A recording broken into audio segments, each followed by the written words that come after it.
good day. I am Rhea Altea Guntalilib. I am totally blind, and I became blind when I was 18 due to complications of lupus. And fast forward to now, so I hold a degree in computer science, and I am an IT specialist by profession. A, I, I am an IAAP certified accessibility specialist. I am also a published author, a public speaker, and an entrepreneur. So I currently manage and own a secondary medical laboratory, one that I partnered with my best friend, and we put it up here in our province here in Nueva Vizcaya. So looking back, I realized that my career journey was composed of, or was made up of three important elements, I must say. So one is the presence of assistive technologies. So in my case, since I am totally blind, I used a software called Screen Reader. So the brand that I'm using is called Job Access with Speech, or JAWS. So it's a text-to-speech application. So basically, it converts the textual elements you see on the screen into audio output. So parang in its easiest sense, it makes my computer talk. So this is the same software that I use in my mobile phone.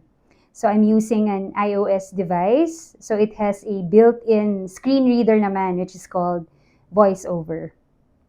So the next component is the concept called digital accessibility. So since what I am doing, or since nabulag ako in the technological era, kumbaga, so I became highly dependent in technology.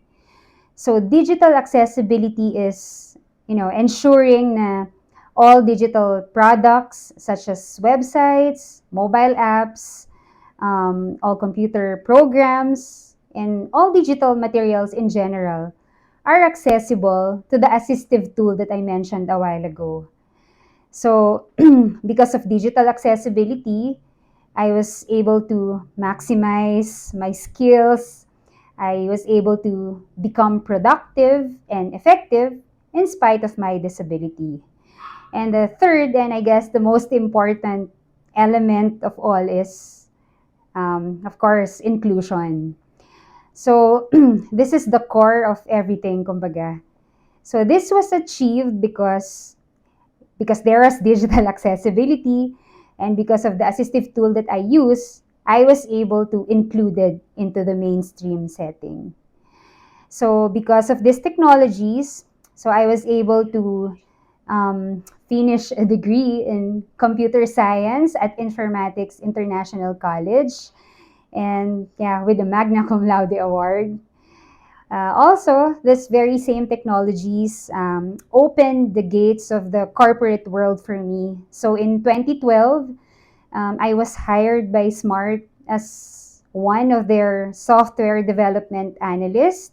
So initially, I joined Smart as a Java developer. Then I was transferred to the database team kasi nagkaroon ng mga software compatibility issues. But yeah, I stayed with Smart for 7 years. Then, again, because of these technologies na naman, it led me to the path of digital accessibility na yun naman na yung ginagawa ko at the moment.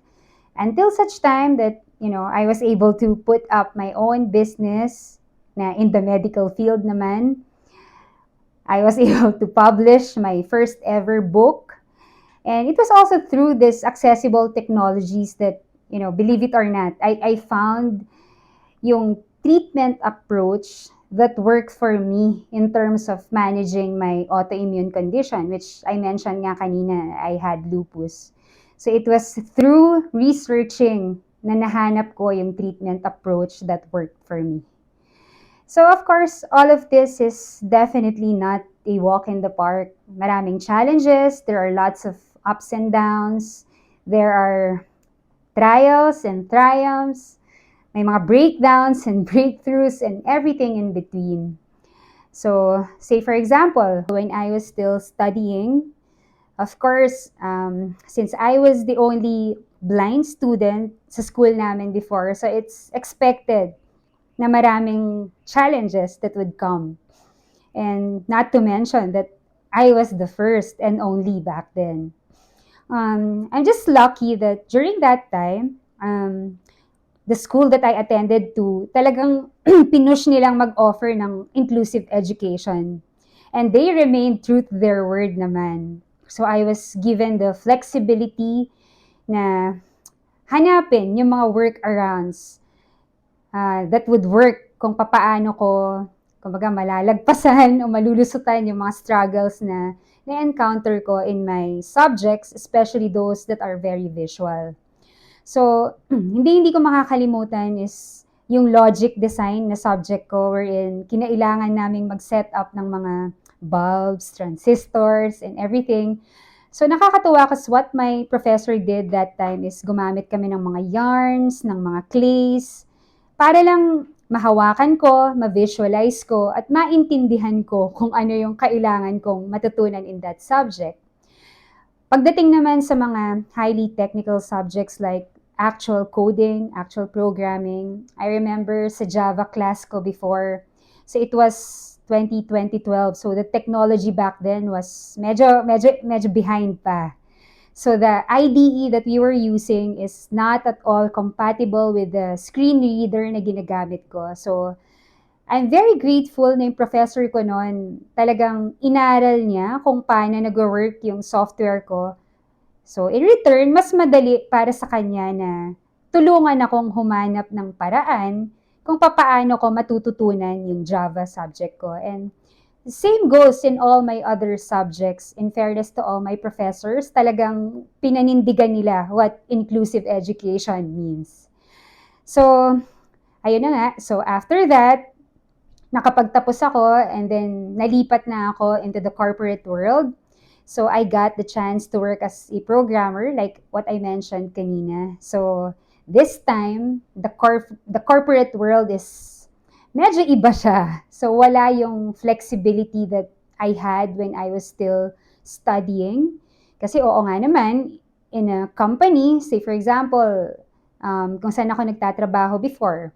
So, meron ng mga software or computer programs na, or there are already systems in place. So, kailangan na, kunwari, papasok ako as an employee, kailangan kong mag-adapt at gamitin kung ano yung software or yung application na ginagamit sa office. So, of course, in terms of the hiring process, there was no special treatment, katulad din sa school ko before. So, dumaan ako sa usual process, interview with HR, technical interview, nag-demo ko. But in the actual workforce, nung na-introduce na ako sa actual technologies na gagamitin ko, so dun na medyo nagkaroon ng problema. Dahil again, it boils down to the fact na yung software na ginagamit ko before is not accessible with the work tools na ginagamit namin sa office.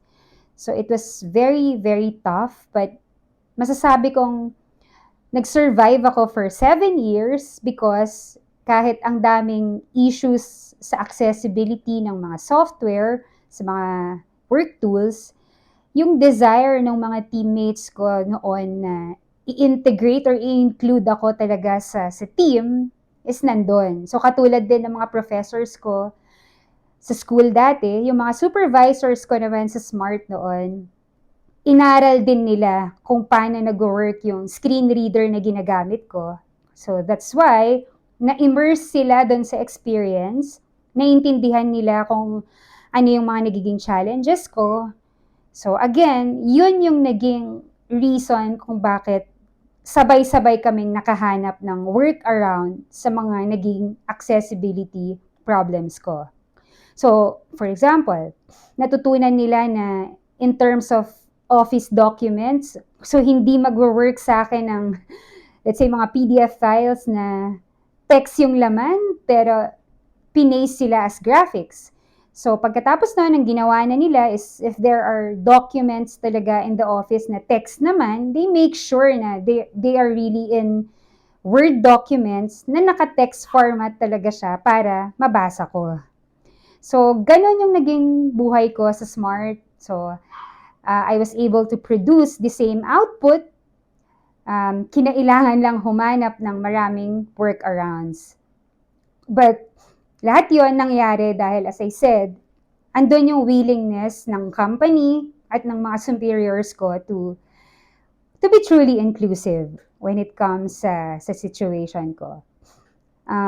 But yeah, after 7 long years, I needed to resign. Kinailangan kong umalis sa Smart because of health reasons. So nagkaroon ako ng major health setback na kinailangan kong mag-stop sa work ko at mag-focus muna ulit sa health ko. So, nung nalagpasan ko yon, of course, I went back on track. Naghanap ulit ako ng trabaho. It was 2019 that time. Pero, yun nga, dumaan ako from one rejection to the next.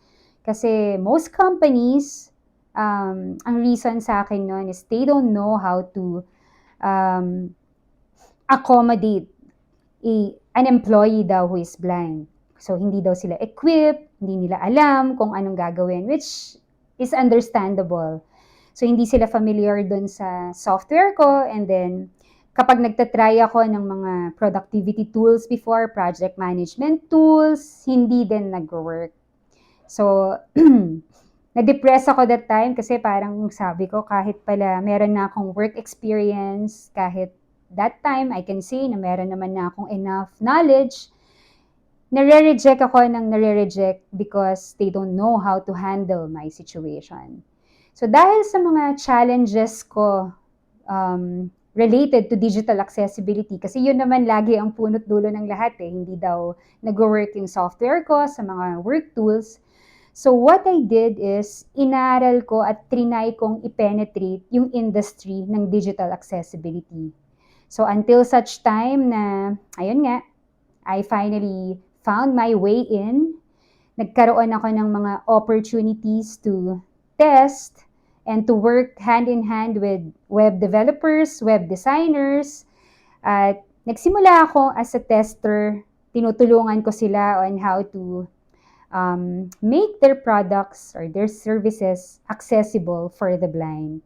So I was blessed na yung mga unang naging clients ko was malalaking mga companies abroad like American Airlines, hanggang sa nagkaroon ako ng chance to work with Disney, Twitter, and just recently, ang huling project ko was with Grammarly. So I'm working hand in hand with these designers, with these developers, na gawing accessible yung mga products nila. At ngayon, slowly, tinatry ko na din i-penetrate ang Philippine market to hopefully, ma-introduce na din fully ang concept ng digital accessibility.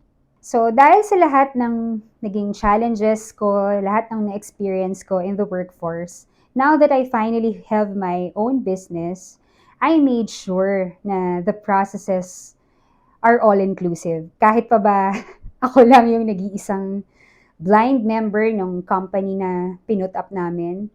So, slowly, tinuturuan ko yung mga, yung business partner ko, yung mga employees namin to be 100% inclusive. Say, for example, yung mga in-acquire naming IT infrastructure such as laboratory information systems, yung mga POS namin, I made sure that all the outputs, all the reports are accessible para kahit hindi ko nakikita, I would know what's going on sa business namin.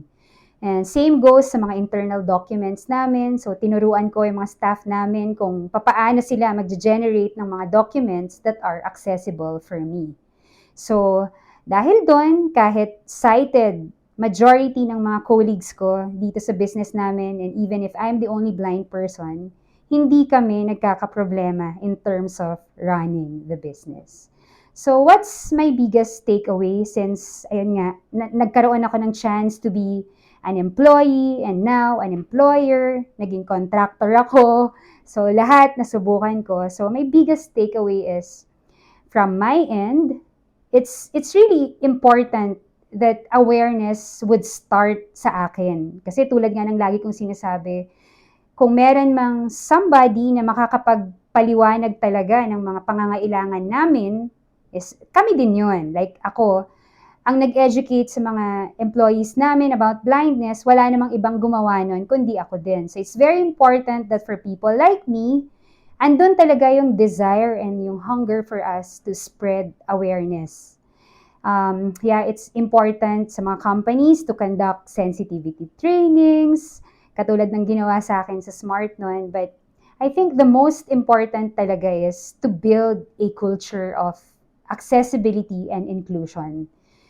Um, for example na lang, like what I did in our business.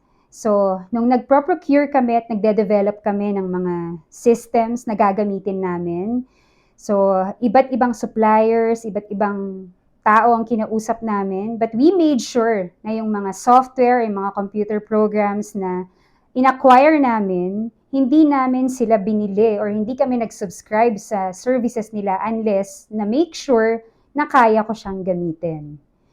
So that's one, that's very important.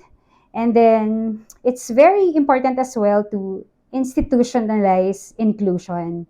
So sa isang company, sa isang organization, it's important na accessibility or inclusion is magsisimula siya mula sa mga heads, sa mga managers, down to the employees. Dapat lahat matuturuan ng culture of accessibility. And so, paano gagawin yun? Say, for example, there are already systems in place. So, ang pwedeng gawin is to review the current policies, the current processes in an organization, and then i-evaluate alin kaya dito sa mga processes na to ang inclusive, alin ang hindi, at papaano natin yon i-improve. And to do that, doon din pumapasok yung role ko as an accessibility consultant. So sometimes I work hand in hand with companies, tinutulungan ko silang i-identify kung alin ang accessible na mga programs at hindi. And then, or for those who have in-house developers, tinutulungan ko sila to make their products or their websites, for example, accessible to persons like me. So, what I'm trying to say is sa lahat ng binanggit ko kanina, all I really want to say is inclusion must not be an parang add-on, hindi dapat siya workaround. So it should be something that maituro natin or it's something that should be part of our work culture. Say for example lang din, so madalas tinatanong ako, so ano bang benefit na makukuha from it? So in the business side, so this is an entirely different topic, but just to mention, if you'll make your, see for example, yung website mo, you'll make it accessible. So hand in hand, tataas ang SEO ng website mo. Sa government naman, I think you have this initiative by the civil service, which is yung Prime HRM, di ba? One of the requirements, I guess, is tataas yung assessment level kung makakapag-provide ng equal opportunity at marami pang benefits. But, you know, more than the compliance, sabi nga, it's nice if organizations or institution would be inclusive kasi for moral obligations and yun, just imagine the lives that you can change, the lives of persons with disabilities na mag-i-improve if you would instill or inculcate inclusion in your processes. So I look forward to that day kung saan ang exclusion and discrimination would no longer be an issue because inclusion is already the new normal. Thank you.